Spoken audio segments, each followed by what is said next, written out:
வணக்கம். சீமானண்ணன் பேசிய கருத்தை உங்களுக்கு சுருக்கமாக சொல்ல போகிறேன். காணொளியை முழுமையாக பாருங்க. சீமானண்ணன் கூறியவை: வயலும் வயல் சார்ந்த நிலமும். அங்கே மருத மரம் அதிகமாக இருந்ததால் அதற்கு பெயர் மருத நிலம். அங்கு நீரை கண்டோம், குளித்தோம், நாகரிகம் அடைந்தோம், நிலத்தை வாழலாம் என்ற எண்ணத்தை கொண்டோம், வேளாண்மை செய்யலாம், ஏன் உணவுகளை விளைய வைத்து சாப்பிடக்கூடாது என்று முடிவு எடுத்தோம். அந்த இடத்தில் உழவுக்கு பயன்படுத்த நாம் வளர்த்த மாடுகளை காட்டு விலங்கை வீட்டு விலங்காய் மாற்றுவதற்கு போராடினோம்.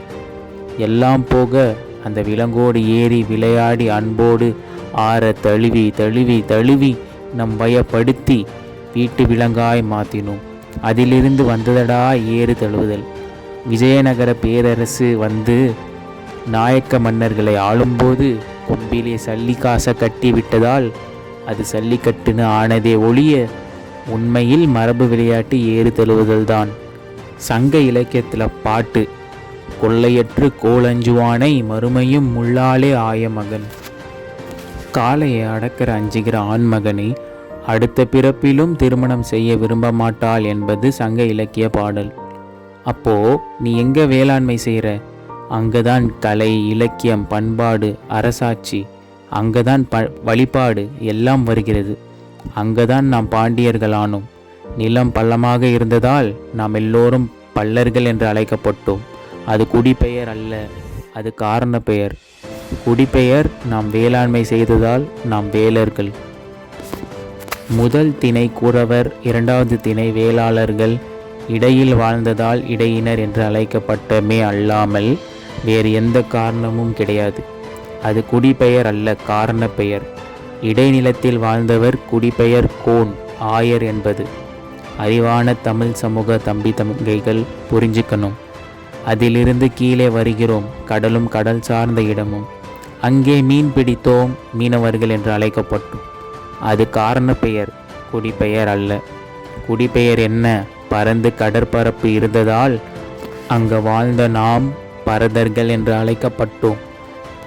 மீனை விற்கிறதுனால நீ மீனவன்ட்ட, இந்த பாலை விற்கிறதுனால பால்காரன்கிற, குப்பையை அள்ளுறவரை குப்பைக்காரன் சொல்லுவ.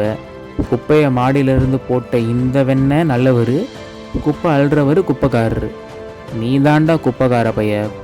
குப்பையை போட்ட நீ தாண்டா குப்பைக்கார பைய. காய்கறி விற்கிறவர் காய்கறிக்காரரு, பால் விற்கிறவர் பால்காரரு, தபால் போடுறவர் தபால்காரரு, குப்பை அள்ள வரவர் குப்பைக்காரரு. இவர் பெரிய வெங்காயம். டே பைத்தியக்கார பையல. இதுதான் பசு பால் தரும், காக்கை வடையை திருடி விட்டது. காக்கை திருடலடா, நீ தாண்டா பசுக்கிட்டேருந்து பாலை திருடின. வசதிக்கு சொல்லி வச்சுக்கிறது தான். இப்போ என்ன புரியுது? என்னை கண்டுபிடித்தவரே நம் முன்னோர்கள் தான். நல்லா கவனிச்சுக்கோ. நீ முதல்ல நீ ஒரு பெருமைக்கு வாடா. நீ யாருன்னு தெரிஞ்சு ஒரு திமிருக்கு வா, அப்போதான் நிமிருவ. இல்லைன்னா உதயநிதி எல்லாம் தலைமை ஏற்க தயாராவியா? நீ சொல்லு. அதை விட அதில் இருக்கிறவன் சொல்கிறான், இன்பநிதி ஐயாவையும் நான் முதலமைச்சராக பார்த்துட்டு சாகணும்ன்றான். அந்த ஆளை தேடணும். இருக்கானா செத்துட்டானான்னு தெரில. கால கொடுமைடா சாமி. டேய், உன் பாட்டன் அருண்மொழி சோழன்னு ஒருத்தன் இருக்கான். அவனுடைய மகன் அரசேந்திரன்னா உலகத்தில் பல நிலப்பரப்புகளை ஈன்று 3வது பெரிய வல்லரசை நிறுவினார் நம் பாட்டைங்க. நம் இன முன்னோர்கள் 29 வருஷம் தாண்டா நாட்டை ஆண்டிருக்கான்.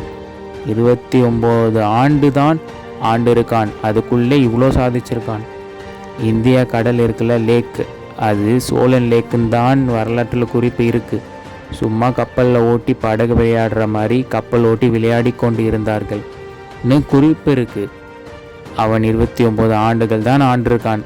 ஆனால் 60 ஆண்டுகளாக நாட்டை வீட்டுக்கு பட்டா போட்டு கொடுத்த மாதிரி இந்த நாட்டை வச்சுக்கிட்டு பண்ணுற சேட்டை.